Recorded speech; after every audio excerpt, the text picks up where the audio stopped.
बच्चों। आज हम करेंगे वर्कशीट नंबर 38 जो कि आपकी 30 सितंबर के लिए बनाई गई है। यहाँ पर अपना नाम लिखेंगे और यहाँ पर अपने सब्जेक्ट टीचर का नाम। ओके, ये तो हम बार बार डिस्कस करते ही हैं। अब मेन चीज़ आते हैं हम अपने चैप्टर पर। ये हमारा नया चैप्टर शुरू हुआ है, बल तथा गति के नियम। ये चैप्टर है आपका 9 और इसमें आप मेन चीज़ क्या पढ़ेंगे? मेन आप पढ़ेंगे इसमें बल के बारे में और गति के नियम। तो आज हम करेंगे बल, फिर नेक्स्ट हम उसमें करेंगे वर्कशीट में गति के नियम। तो पहले हम समझते हैं कि बल क्या होता है। तो जैसे ही बल की बात हमारे दिमाग में आती है, मतलब फोर्स, कि किसी भी हमें वस्तु को चलाने के लिए बल लगाना ही पड़ता है। ये हम अपनी रोज़मर्रा की ज़िंदगी में देखें तो हम कितनी बार बल लगाते हैं। इधर से उधर मेज खसकाई, कभी पलंग खसकाया, स्टूल लिया या कोई भी चीज़ उठाई रखी या किसी भी चीज़ की हमने आकृति चेंज की, हर जगह हम बल लगाते हैं।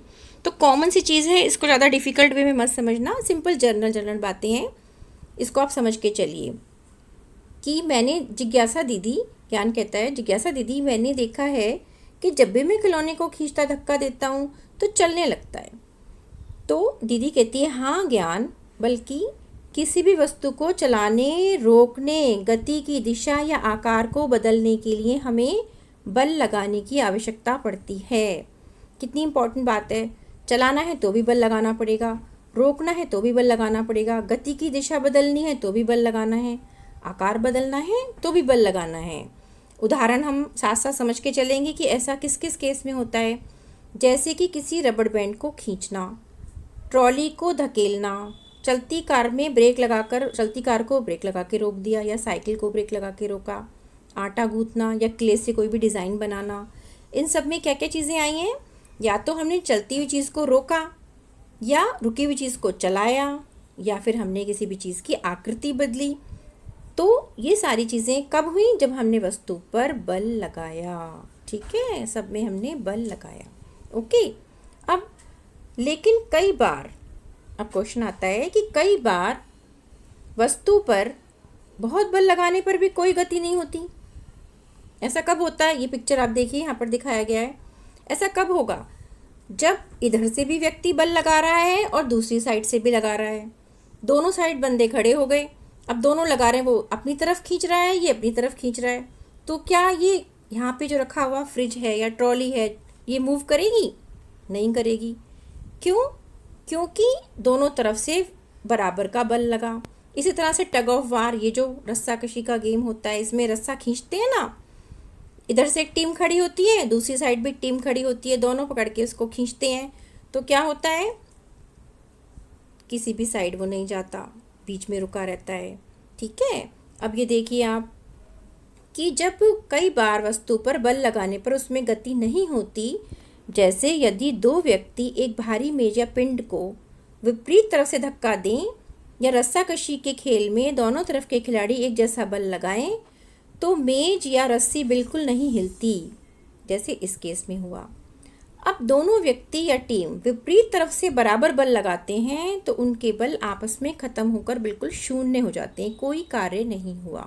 ठीक है, तो ऐसे बलों को संतुलित बल कहते हैं। ये बात आपने ध्यान, संतुलन का मतलब कोई कार्य नहीं हुआ, संतुलित बल का मतलब। ठीक है, अब आगे देखिए कि मेज या रस्सी तभी हिलती है जब दोनों व्यक्ति या खिलाड़ी एक ही दिशा में बल लगाएं या एक तरफ का बल दूसरी तरफ के बल से ज़्यादा हो। कि इधर वाला व्यक्ति तो पहलवान है, इधर बेचारा जो है कमज़ोर है, तो उसने क्या करा, इधर वाले व्यक्ति का बल जो है वो कम हो गया और इसने अपनी तरफ इसको खींच लिया। ठीक है, तो यहाँ पर क्या हुआ? बल हो गया असंतुलित। जब इस वाले वस्तु में मूवमेंट हो गया तो हो गया बल असंतुलित। ठीक है, अब रस्साकशी की खेल में भी जिधर की टीम के लोगों ने ज़्यादा दम लगाया, ज़्यादा बल लगाया, वो खींच के ले गए अपनी तरफ, तो उधर बाकी सारे लोग उसकी तरफ ही खींचे चले जाएंगे। ठीक है, तो ये बल हो गया असंतुलित बल। अब यहाँ पर एक बात क्लियर हुई कि कोई भी बल जो होता है वो अकेला नहीं होता, बल हमेशा जोड़े में होता है। चित्र में भी दिखाया है कि चाहे टेबल के ऊपर ये वस्तु रखी है, इस पे भी जोड़े पे बल लगा। आप सोचेंगे कि जोड़े पे कैसे लगा? जोड़े पे बल लग रहा है। वो कैसे लग रहा है? ये देखो, एक तो बल हमेशा कोई भी वस्तु, ये सपोज टेबल है, और इस टेबल के ऊपर कोई वस्तु रखी है, ये हमने दिखाया, थोड़ा बड़ा करके इसको बना के मैंने दिखाया है।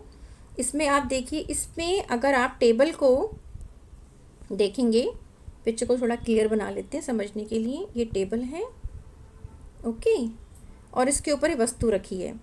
इस पे ये वस्तु जो रखी हुई है, इस पे एक बल तो लग रहा है नीचे की तरफ, जो कि गुरुत्वाकर्षण बल है, हमेशा लगेगा, हर वस्तु पे लगता है। और एक बल इस पे ऊपर की तरफ कार्य कर रहा है, जो कि इसका क्या है, अभिक्रिया। यहाँ पर ऊपर, अभी ऊपर की तरफ जो मेज से लगा हुआ बल है। तो हमेशा जोड़े में बल लगता है, बल जो होता है वो अकेला नहीं लगता। और जब दोनों में से जो भी बल ज़्यादा हो जाएगा तभी गति हो जाएगी। और एक बात और ध्यान देने की, घर्षण बल के ऊपर जब हम बल की बात करते हैं तो घर्षण बल को भी साफ चलते हैं, क्योंकि घर्षण बल इतना इम्पॉर्टेंट बल है, बहुत महत्वपूर्ण है किसी भी वस्तु के अंदर जो है गति में अवरोध करने के लिए।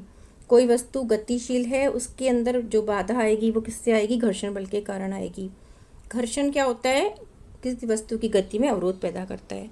तो घर्षण बल गति की विपरीत दिशा में लगता है। जब तक वस्तु पर लगाए जाने वाला बल उसके घर्षण बल से अधिक होकर उसको असंतुलित नहीं करेगा, तब तक वस्तु नहीं हिलेगी। ये बहुत ध्यान देने की है, क्योंकि घर्षण बल क्या कर रहा है, गति को, एक वस्तु चलाई आपने, चल रही है माना ये, ठीक है, और आपने इसको चला दिया, लेकिन इसका जो घर्षण बल सतह से लगता है, ठीक है। तो सतह अगर इसको रोक रही है जाने के लिए आगे, तो ये वस्तु आगे नहीं जाएगी। कब जाएगी, जब घर्षण बल जो होगा वो कम हो जाएगा और वस्तु के ऊपर जो लगाया गया बल है वो ज़्यादा होगा। क्लियर। तो किसी भी पिंड पर लगने वाला असंतुलित बल उसे गति प्रदान करता है, क्योंकि असंतुलित बल कब आएगा, असंतुलन कब होगा, जब दोनों बलों में से एक बल कम और एक बल ज़्यादा, तभी वस्तु क्या करेगी, गति करेगी। क्लियर। अब देखिए क्वेश्चन आंसर कि बल क्या क्या कार्य कर सकता है। Very important. बल वस्तु को चलाने, रोकने, गति की दिशा या आकार को बदलने के लिए कार्य करता है, ठीक है। उदाहरण आप दे देंगे, रबड़ बैंड को खींचना, अगले क्वेश्चन में शायद उदाहरण पूछा है इन्होंने, उदाहरण सहित इसी में पूछा गया है, उदाहरण सहित लिखिए। उदाहरण आप बता देंगे कि कोई भी वस्तु को चलाने के लिए उदाहरण आप देखिए, यहाँ से लिख देना। रबड़ बैंड को खींचना, ट्रॉली को धकेलना, चलती कार में ब्रेक लगाकर रोकना या आटा गूंथना, ये सारे उदाहरण आ गए। ओके, नाउ नेक्स्ट क्वेश्चन, घर्षण बल किस दिशा में कार्य करता है। अभी हमने डिस्कस किया था, घर्षण बल गति की विपरीत दिशा में कार्य करता है। इसको अच्छे से भी समझ सकते हैं, जैसे कि माना एक चिकनी सतह है और एक खुरदुरी सतह है, रोड़ी वाली रोड है। चिकनी सतह पर आपने कोई बॉल लुढ़काई या गाड़ी चलाई तो वो तो आराम से लुढ़क के चली गई आगे, ठीक है, देर में जाके रुकेगी चलते चलते चलते चलते। लेकिन खुरदुरी सतह पर आपने बॉल को लुढ़काया, ठीक है, बॉल को यहाँ पर लुढ़काया था, बॉल को खुरदुरी पे लुढ़काया, तो वो थोड़ा सा लुढ़क पुढ़क के आगे आगे जाके रुक जाएगी। क्यों, क्योंकि यहाँ पर घर्षण क्या है, ज़्यादा है, और यहाँ पर घर्षण जो है वो कम है। तो इसलिए गति की दिशा को क्या करता है, वो विपरीत दिशा में लगता है और उसमें अवरोध पैदा करता है, ठीक है। अब क्वेश्चन नंबर 3 है, क्या किसी वस्तु को गति देने के लिए उस पर बल लगाना जरूरी है। सोचकर अपने विचार लिखिए। तो क्या दिमाग में आ रहा है, जरूरी है। हाँ जी, बहुत ज़रूरी है, ठीक है, यस। क्यों, क्योंकि हमने शुरू में ही पढ़ लिया था कि जब भी हमें किसी वस्तु को चलाना होता है तो हमें बल लगाना ही पड़ता है। ओके, अब आप देखिए नेक्स्ट क्वेश्चन, फर्श पर लुढ़काई गई एक गेंद और कारपेट पर लुढ़काई गई एक गेंद में से कौन सी गेंद पहले रुकेगी। अब ये तो मैंने अभी भी डिस्कस किया था। फर्श पर, जैसे मैंने चिकनी और खुरदुरी माना ये फर्श है और फर्श के ऊपर कारपेट बिछाया हुआ है, ठीक है, दरी लगा दी, और आपने वही गेंद, आप बता सकते हैं, अब गेंद जो है लुढ़काई यहाँ पर और गेंद लुढ़काई हमने कारपेट पर। यहाँ पर कारपेट है, ठीक है, और वो क्या, चिकनी सतह है। तो आप बताइए किस पर जो है वो पहले रुकेगी।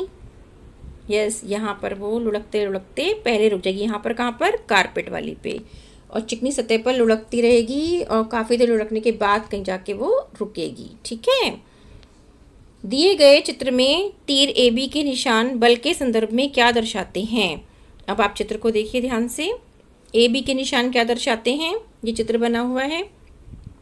A में ऊपर ये इस प्रकार का ही चित्र है कि एक तो बल कार्य कर रहा है ऊपर की तरफ, ठीक है।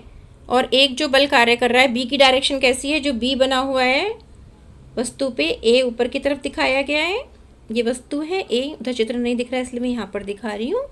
और बी जो बल है वो इस तरफ डायरेक्शन दिखाई गई है, और ए की डायरेक्शन किस तरफ है, अपोजिट डायरेक्शन में, ठीक है। तो एक बल बी इस दिशा में है और ए उसकी विपरीत दिशा में, दोनों बल विपरीत दिशा में कार्य कर रहे हैं, ठीक। इसका मतलब दोनों विपरीत दिशा में हो गए तो वस्तु क्या हो गई, संतुलित हो गई, असंतुलन नहीं है उसमें, ठीक है। तो इसमें आप क्वेश्चंस को ढंग से अटेम्प्ट करना, पूरी वर्कशीट को समझा दिया गया है, ओके। और ऐसी कोई चीज़ नहीं है जो समझ में नहीं आए, क्वेश्चंस को आप समझ समझ के करेंगे, ओके बेटा, थैंक यू।